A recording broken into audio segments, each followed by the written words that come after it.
Well, Jesus was the one who came up with the idea of the church. He said, I'll build my church and the gates of hell will not prevail against it. So we're fulfilling the vision of Jesus, really, which he knew the greatest way to win the communities in the world was through the local church.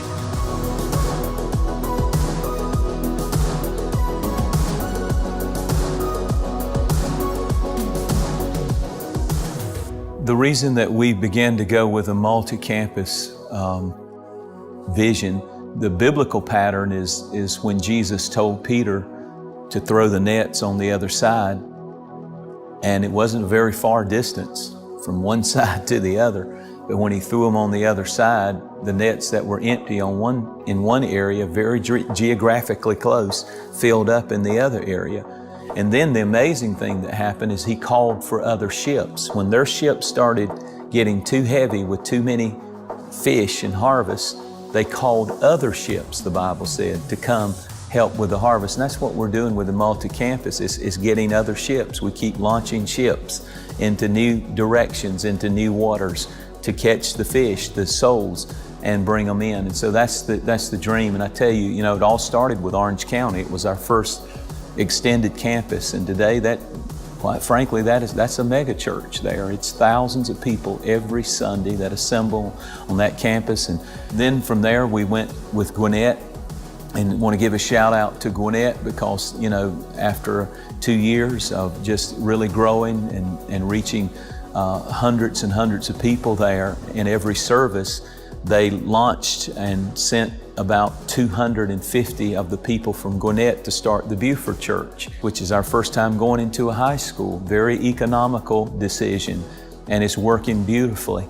And in the process, of course, we found a piece of property there in Buford, right across from the Buford Mall. And once we get the land paid off, we'll move on with doing something concerning a permanent home for the people in Buford. Spartanburg is amazing what God's doing there, a tremendous story of renovation, coming back to life, resurrection really, and God has breathed new life, and now hundreds of new people have filled that place, and we're so thankful for that kind of growth, and it just keeps growing. So we're very thankful for all God's doing. The next thing that we are dreaming and planning and really have already signed the contract on is our brand new location in the city of Atlanta, right off of Interstate 85. The center stage building that seats 1,000 people is there, and that'll begin in 2018. So we're I personally feel a tremendous passion. I hope people will feel that burden with us for Atlanta. We can touch Atlanta. We've been sowing for decades, into this whole area. And we also are believing that in 2018 we will, on the latter end of the year, be able to launch a new campus in the coming area. And what we've learned through experience, again, we're not shooting in the dark. There is a science to this. There is research to this that all of our demographics tell us that we absolutely have hundreds of families in the coming area. We know if we put a church there, I believe that those hundreds could go to thousands, and there would be consistency for those people to have a campus right there in their community. We started 2 years ago the Free Chapel College, and we have seen it double in the 2 years, now over 80 students, and it's powerful what God is doing. One of the number one needs with that comes housing. I would love to build some dorms on this 150 acres that we have. The land is paid for, it's debt free. All we need to do is get some dorms built out here, because there's no limit. If it doubled this year, we could have 300. Next year, we could have 400, 500, 1,000 kids could be on this campus running around, getting equipped with everything they need to go out and win souls and fulfill the call of God upon their life. One of the greatest qualities, I think, of Free Chapel is that it has always had a foundation that we have built upon in world missions. The latest project that God has laid upon our heart, I believe, is the very heartbeat of Jesus. Matthew 25, Jesus said, "If as you do it unto the least of these," He said, as you feed, as you clothe, as you provide shelter for the least of these, you've done it, my brothers and my sisters, you've done it unto me. And so he was referring to the Jewish people.